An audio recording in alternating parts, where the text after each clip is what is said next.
Bom, vamos lá. Então, no último vídeo, a gente, falou sobre basicamente o que é, um policy gradient, o que é um policy based, um algoritmo baseado em políticas, em aprendizado por reforço. A gente falou que a gente vai estar falando agora de pensar em uma política estocástica, em que a gente vai ter as probabilidades de executarem uma determinada tarefa.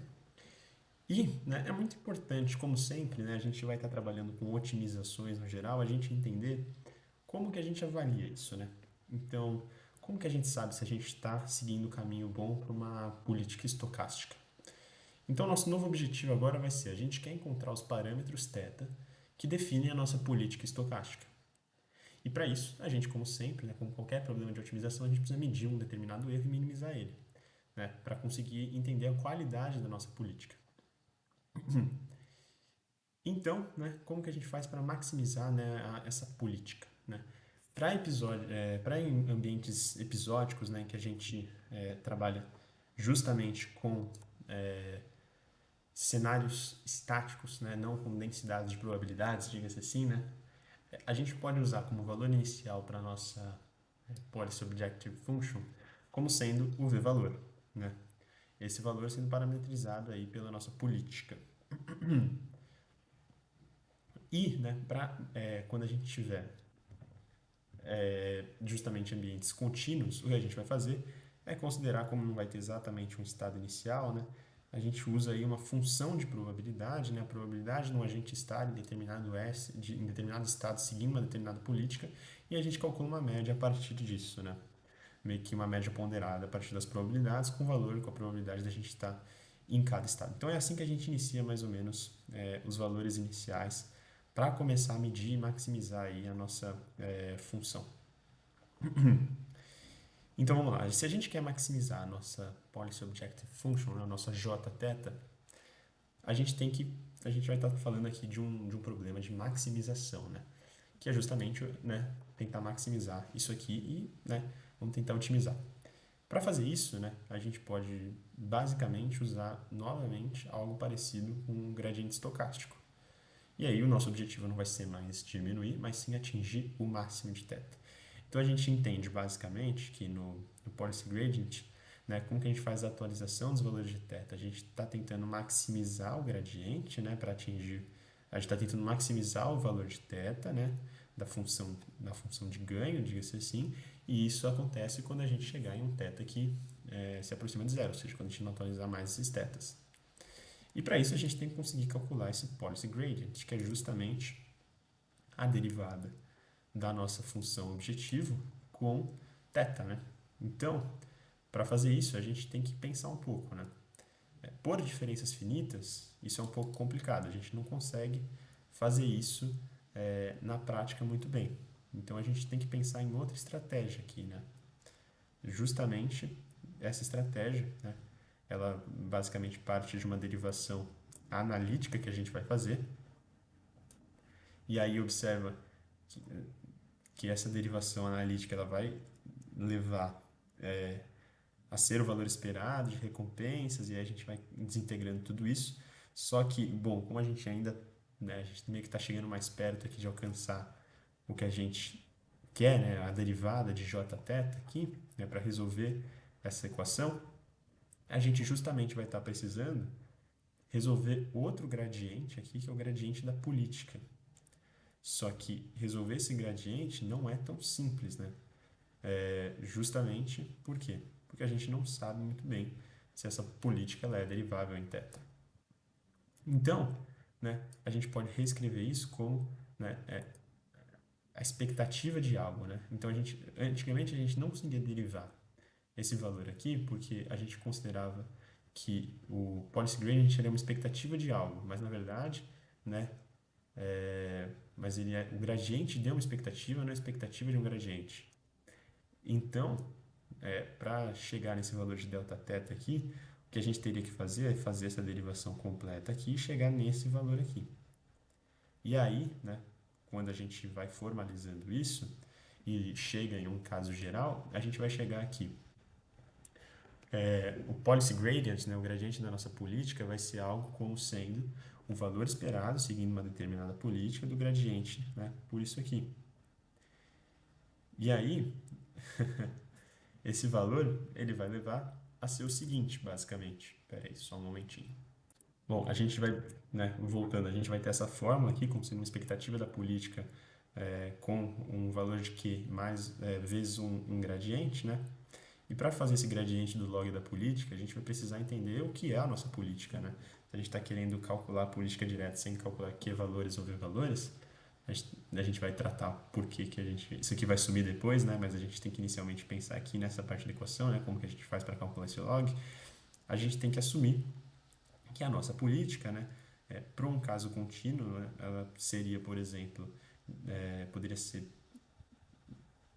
A descrição dela poderia ser como sendo uma gaussiana, né, em que a média dessa gaussiana poderia ser calculada pelas features, né, e também a variância dessa gaussiana, né, e aí a partir disso a gente conseguiria também calcular a derivada do log dessa política, e a gente chegaria nesse valor aqui de score function, né, que é score function justamente esse valor da derivada do log da política, e para quando a gente estivesse tratando, né, de um caso discreto, em que a gente tem estados bem determinados, a gente poderia estar usando a softmax para estar parametrizando isso. E aí, né, aqui ó, justamente está aqui a equação de como a gente faria isso, né, como um exponencial, vezes as features, vezes t, vezes θ, né, e aí a própria derivada disso aqui vai levar a ser as features menos o valor esperado das features. Tem toda a demonstração aqui de como isso é feito, mas basicamente aqui a gente faz todo um caminho para partir daqui, né? A gente tem uma política, a gente quer atualizar essa política até chegar no máximo dela, né? No máximo de J θ. Para chegar no máximo da nossa política, a gente tem que trabalhar aqui com derivadas. E para calcular essas derivadas nem sempre é tão simples. Então tem todo um processo de expansão e de manipulação dos dados e dos números para a gente chegar em um valor que seja calculável, né? Então, a gente vai chegar justamente que, aqui, cadê? Deixa eu só achar, me localizar melhor, que o valor esperado de ΔJ θ vai ser a somatória de D, que são meio que a probabilidade da gente seguir essa política, vezes, né, a probabilidade de transição, vezes a recompensa, vezes o gradiente aqui da política.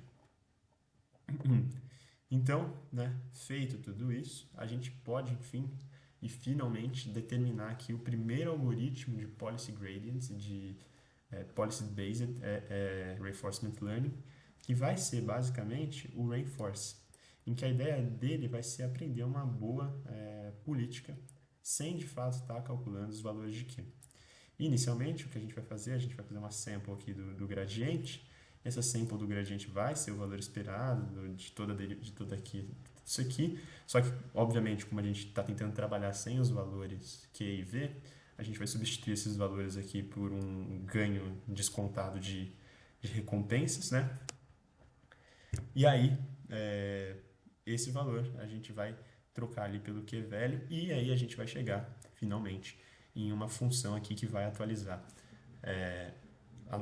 os nossos parâmetros θ para calcular a nossa política, finalmente, as probabilidades de a gente executar determinadas tarefas. Então, esse algoritmo vai poder ser... a descrição dele basicamente está aqui no pseudocódigo, mas basicamente a gente chuta parâmetros θ, repete esses episódios, inicializa um estado S1, né, pro nosso... Isso aqui para o caso discreto, né, eu imagino. Aí a gente consegue meio que entender uma primeira política que vai determinar as ações, recompensas e tudo que a gente vai fazer.